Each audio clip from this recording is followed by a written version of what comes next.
por las calles de la vida, me aferro a tu mano y me curas las heridas. Linda morena, quiero declarar. Es necesario salirse de los libros, de lo que dicen las demás personas, de las revistas, de los académicos, de todo. Y nada más crear ese propio concepto, esa propia como manera de ver las cosas. Entonces, a la hora de innovar, podemos transmitir también nuestro conocimiento a los demás e incentivar a los demás a innovar, a crear y a impulsar para un mejor desarrollo.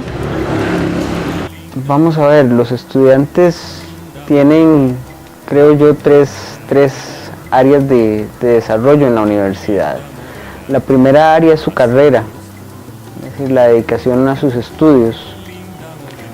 Dentro de esa está la segunda área, que es la posibilidad de interactuar en otros procesos que lleva la universidad, que son los procesos de investigación y extensión. Y la tercera área es la incidencia en la política universitaria, en la medida que eso llene sus expectativas. Bueno, personalmente yo no considero que la investigación sea aburrida. Tal vez sea por mi personalidad, que me gusta mucho indagar el por qué se dan las cosas. Por algo estoy estudiando lo que estoy estudiando. Relaciones internacionales va un poco más allá de lo que pasa en el momento, sino que se tiene que ir más a profundidad para poder explicar lo que pasa en el momento. La investigación, pues bueno, a uno le da muchas herramientas para poder llegar a la base de las cosas, del por qué pasan como pasan. Yo creo que el estudiante tiene que articular en esas tres dimensiones, tiene que tener un rol protagónico, inclusive tiene que tener un rol reflexivo, ¿no? Siempre en su cotidianidad en la universidad, tiene que estar permanentemente reflexionando sobre el espacio en el que está, sobre el lugar que ocupa en la universidad, tiene que estar reflexionando sobre el tipo de institución que es una universidad también, porque no debemos de olvidar que estamos en una institución que nace justamente en el marco de un proceso de construcción de conocimiento, ¿no? Y que el conocimiento que construimos en la universidad a menudo puede ser conocimiento para la transformación o conocimiento también para mantener ciertas condiciones. Es precisamente eso, que te permite crear nuevos escenarios y crear cosas que tal vez solamente con recopilación de datos bibliográfica no puedes hacer.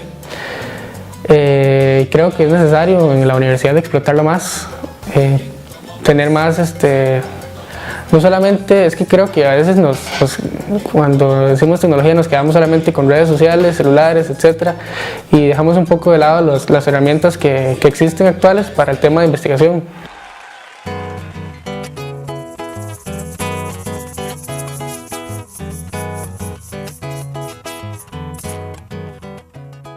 Mi mayor interés es la academia. Amo la academia, me identifico muchísimo con los estudiantes. Cada vez que puedo y que he estado en la academia, formo grupos de estudiantes para hacer proyectos de extensión universitaria o de investigación, según sea el caso. Bueno, la universidad dedica gran parte de su presupuesto a la investigación. Las unidades académicas hacen muchos esfuerzos para asignar jornadas de su personal académico a la atención de actividades de investigación, de programas, proyectos y actividades de investigación. Y la universidad pues hace su mejor esfuerzo. Nunca es suficiente porque quedan muchas cosas sin hacer, sin atender, pero las escuelas sabrán priorizar.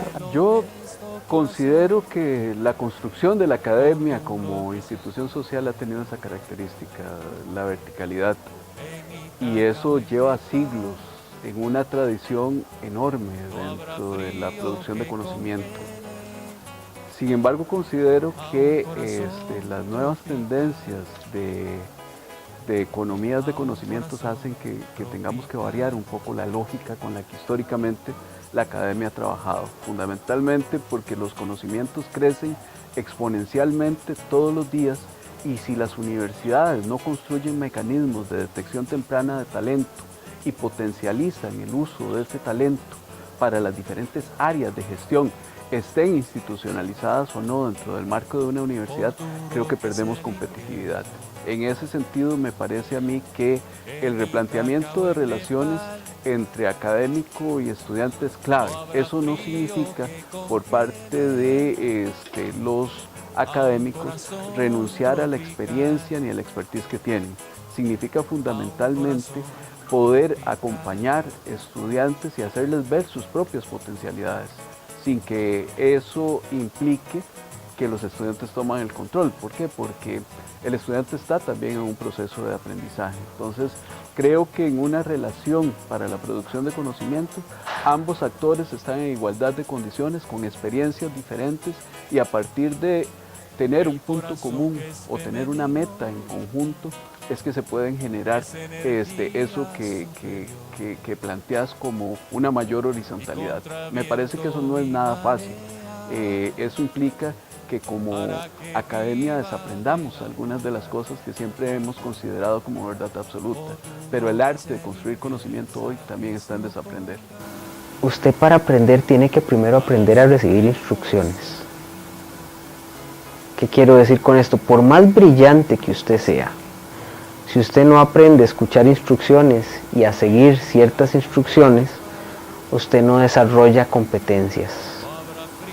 Es decir, si usted deja que el tipo que puede ser un excelente ebanista haga lo que le da la gana, la primera vez que llega al taller, lo que se va a hacer es pasearse en la madera. Entonces, hay un proceso de aprendizaje en el cual el estudiante tiene que recibir instrucciones, y llegará el momento en ese proceso de aprendizaje en que el estudiante va a poder dar instrucciones, pero ese camino no se puede saltar de la noche a la mañana. Y muchas veces el estudiante se quiere comer el mundo, pero para comerse el mundo primero hay que aprender a comer.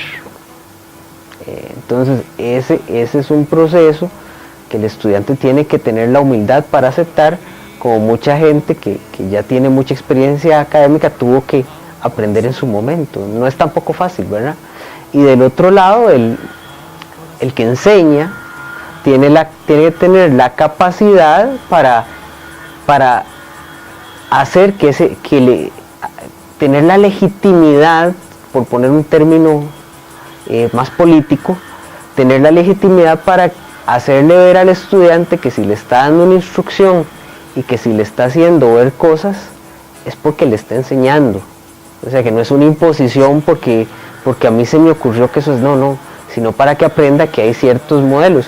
Yo lo digo así a mis estudiantes nuevos, yo les digo, ¿y a qué venimos a la universidad? Entonces, en general se quedan como muy reflexivos. Y yo les digo, a la universidad no se viene a estudiar, estudiamos en el colegio, a la universidad se viene a investigar. Es decir, para mí el método de aprendizaje por excelencia en la universidad es la investigación. Entonces, todas las materias debieran formar a los estudiantes en la formulación de buenas preguntas y en la búsqueda de respuestas. El corazón que es femenino es energía superior, y contra viento y marea hará que viva el amor, por duro que sea el invierno, en Ítaca o en Nepal. No habrá frío que congele a un corazón tropical, a un corazón Estudiantes tropical. Idealmente deberían ser personas que tengan la oportunidad de desarrollarse incursionando en la docencia, incursionando en la investigación e incursionando en la extensión también. Y son estas tres actividades sustantivas, las tres actividades a las que debería tener acceso la población estudiantil universitaria. Y desde luego, un área muy importante para mí, que es el contacto con la comunidad nacional. Yo tengo la particularidad, no digo que bien o mal, pero tengo la particularidad de haberme desarrollado en dos campos, o en dos espacios tal vez. Uno es el académico, que lo practico desde el año 1976, cuando ingresé a la Universidad Nacional, y el otro es el político. Transitoriamente he estado en la política, fui diputado a la Asamblea Legislativa y jefe de la fracción del Partido Acción Ciudadana en la Asamblea Legislativa en el periodo en el que Óscar Arias fue presidente de la República, es decir, un periodo turbulento de la vida nacional. Sí, la experiencia que yo tuve, bueno, básicamente en la Asociación de Estudiantes de Sociología de la Universidad de Costa Rica, ahí estuve en una coyuntura muy interesante, porque haciendo un poquito de historia, nos tocó estar en la asociación cuando en las universidades públicas se empezó a discutir o se discutía el tema del presupuesto. El tema del presupuesto para las universidades siempre ha estado ahí presente, y cada cierto tiempo es una coyuntura que despierta y moviliza. Y bueno, en ese momento nos tocó acompañar procesos estudiantiles e institucionales desde la Asociación de Sociología de la universidad. Teatro jurídico no tenía la noción de generar conocimiento, sino de explicar mejor el conocimiento. Es decir, el teatro jurídico lo que establecía era un problema de orden jurídico y le intentaba explicar cómo se resolvía ese problema a partir de un montaje en escena y el desarrollo de una trama que podía ahondar en elementos muy técnicos de lo jurídico, pero también podía ahondar en elementos muy políticos de lo jurídico y muy irreverentes de lo jurídico también. Se hacía en clase, pero al final, en mis tiempos en la universidad, se convirtió casi que en un concurso público, ¿verdad? Cada semana universitaria se hacía un montaje, y montajes bastante elaborados y bastante grandes. Entonces llevaba todo un proceso. A mí generalmente me correspondía elaborar guiones, entonces los montajes de guiones sí llevaban sus horitas de trabajo leyendo, intentando montar un guión que tuviera algún contenido inteligente. Participé en la UCR cuando estudiaba sociología en una organización que para mí tiene un valor histórico en el movimiento estudiantil, que se llamaba FAENA, Organización Estudiantil FAENA, que hizo actividades muy importantes. Por ejemplo, luchó siempre contra la militarización del país. Era una organización antiimperialista, nacional antiimperialista, y se caracterizó porque reunía a estudiantes de muy alto nivel de la Universidad de Costa Rica que participábamos en luchas nacionales. En el caso del área académica, pertenezco al grupo de FOCAIS, que es el fortalecimiento en el tema de investigación y software. Estoy ahí poco más de un año y ha sido muy provechoso porque, bueno, como tal vez como muchos, yo era de los estudiantes que creía que el tema de la investigación era un poco aburrido, un poco metodológico, etcétera, muchos esquemas mentales que tal vez uno trae incluso desde la estructura del colegio, etcétera. Pero una vez que ingresé al proyecto, ha sido primero un reto por lo mismo, porque venía con esos esquemas, venía con esas ideas de que tal vez la investigación es un poco aburrida. Bueno, soy miembro activo del movimiento estudiantil, así mismo trabajo, entonces tengo que equilibrar muy bien mi tiempo.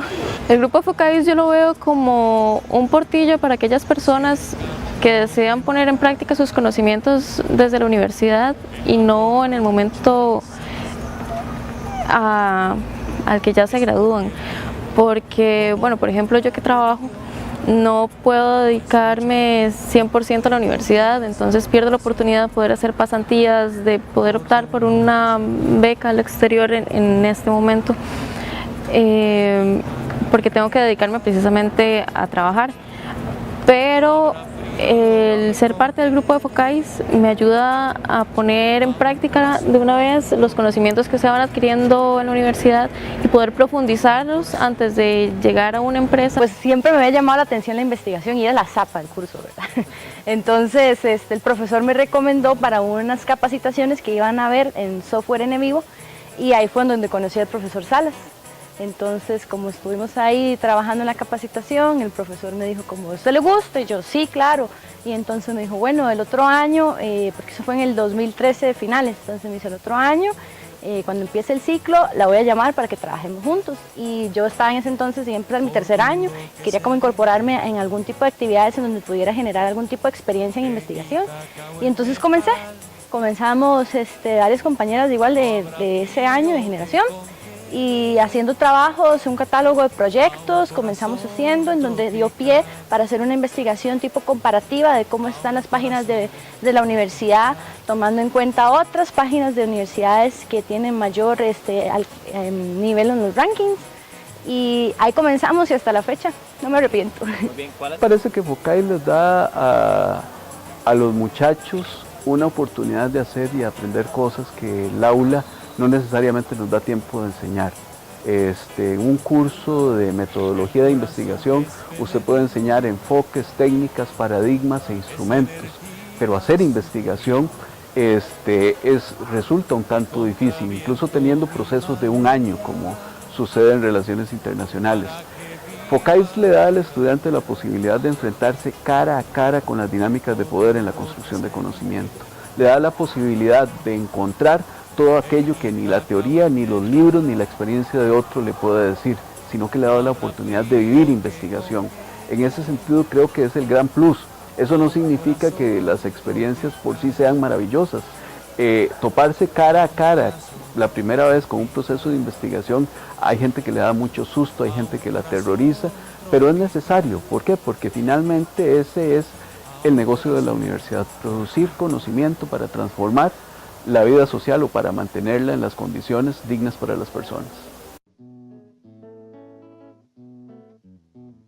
Bueno, yo pienso que este proyecto FOCAIS es un proyecto muy novedoso en la Universidad Nacional. Creo que así tal y como está diseñado, tal y como se ha venido llevando a cabo, creo que es el único proyecto que hay en la Universidad Nacional de este tipo.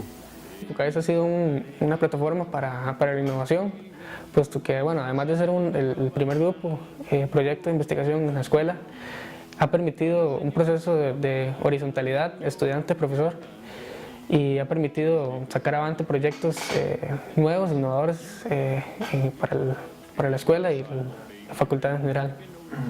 Sí la conozco, pues obviamente por toda la divulgación y por toda la comunicación ampliada que ha tenido el desarrollo de esta propuesta de la escuela, que me parece una propuesta muy novedosa y muy necesaria, y no solo para la escuela, sino para la facultad.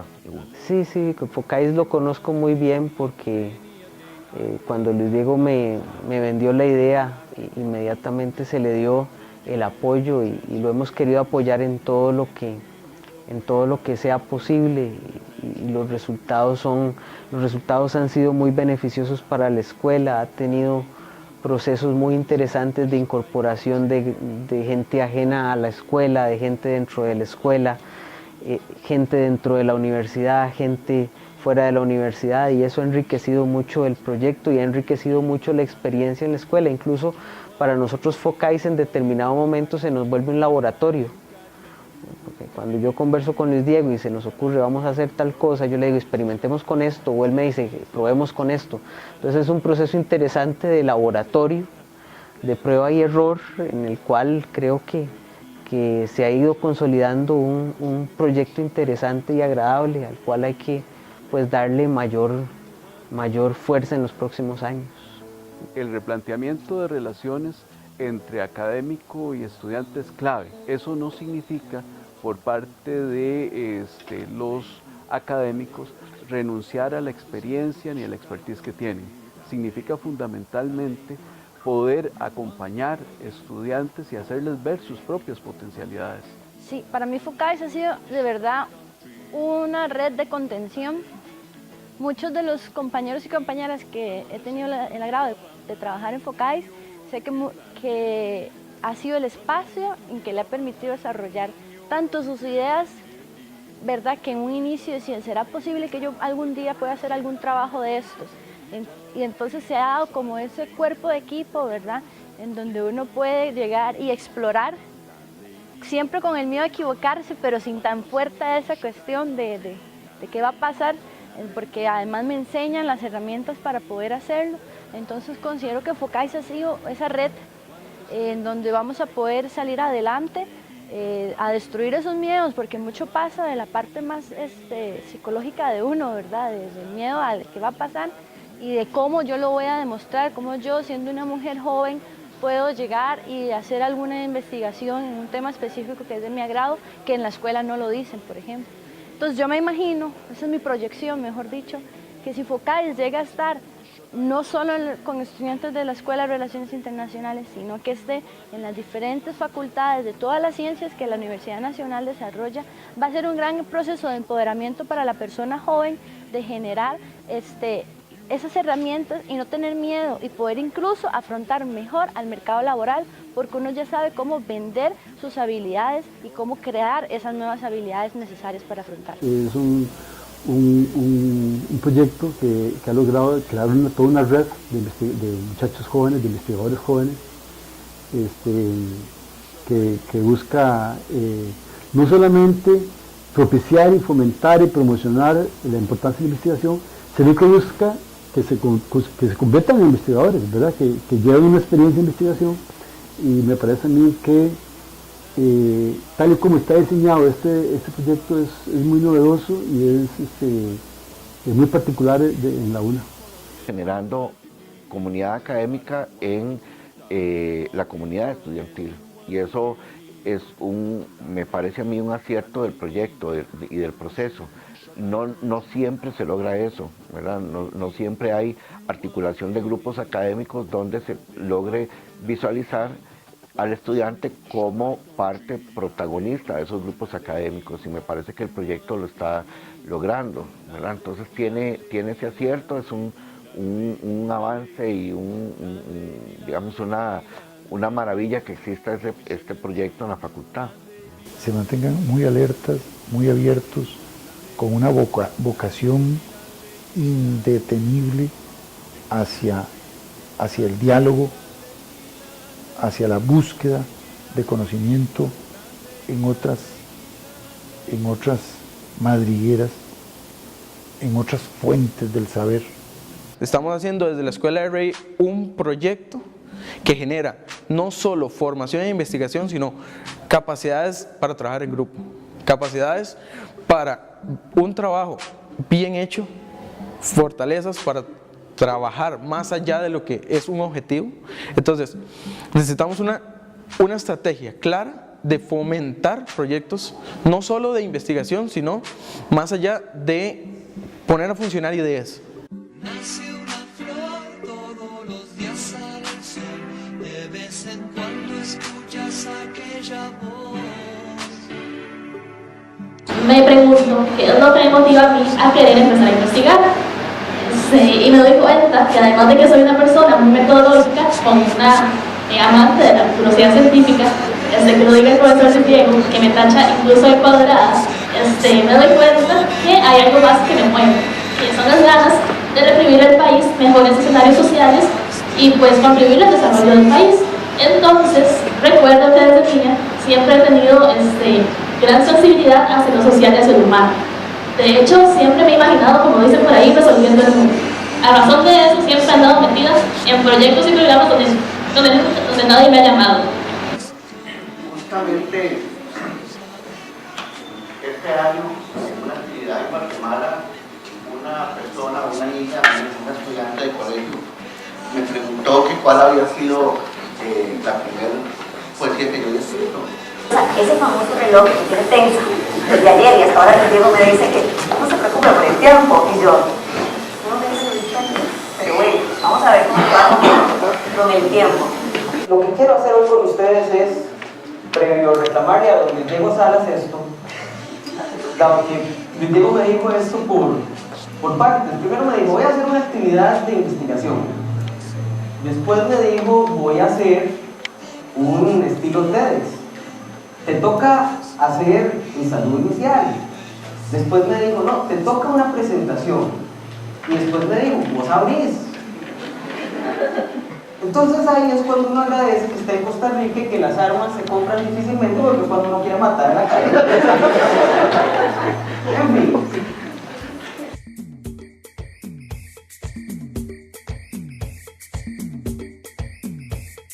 Hoy mi cantar se sentirá, pues traigo de mi patria sabor tropical y vuelvo a amar arena y sol, pues vengo del Caribe, zona del calor. El ritmo está sonando ya, la conga y el timbal comienzan a sonar. Van al compás de esta ciudad que ya comienza a sentir y compartir. Representó a los que llevan la música por dentro, sea salsa, rumba, mambo o flamenco. Lo que importa es el sabor y el movimiento. Representó a una raza de colores diferentes que se funden para hacerse transparentes. Y yo soy el vivo ejemplo de mi gente.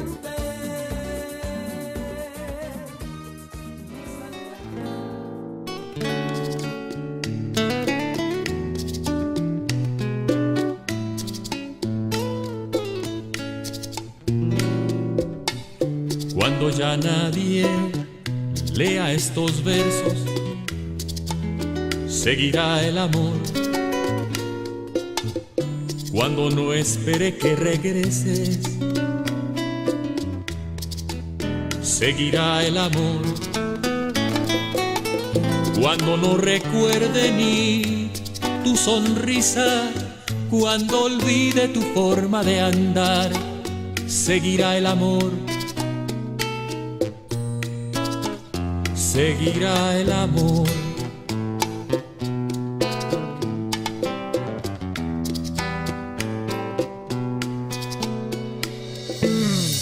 Cuando se seque la planta que regabas, seguirá el amor. Cuando no hiera el algodón la espina, seguirá el amor. Cuando te sientas sola en otras tierras, cuando te indignen injusticia y hambre, seguirá el amor. Seguirá el amor. Cuando cesen las guerras y los duelos, seguirá el amor. Y el árbol siempre verde de los besos seguirá dando sombra eternamente. Seguirá el amor. Hay sueños, y mientras haya sueños la investigación crecerá, porque la investigación es inherente a cada uno de nosotros. Al final, el reto consiste en establecer un tema fundamental. ¿Cuándo es el futuro? Posiblemente algunos ven estos datos y piensan que esto puede darse en un futuro lejano. Otros dirán con temores fundados e infundados que esto es imposible. La pregunta siempre va a ser la misma. ¿Cuándo es el futuro? ¿Cuándo construimos el futuro con acciones? El futuro no es hoy, no es en 5 años, no es en 10. Podemos imaginarlo en 50. Tenemos las posibilidades de, con las condiciones actuales, generar esta visión de futuro que está aquí. Seguirá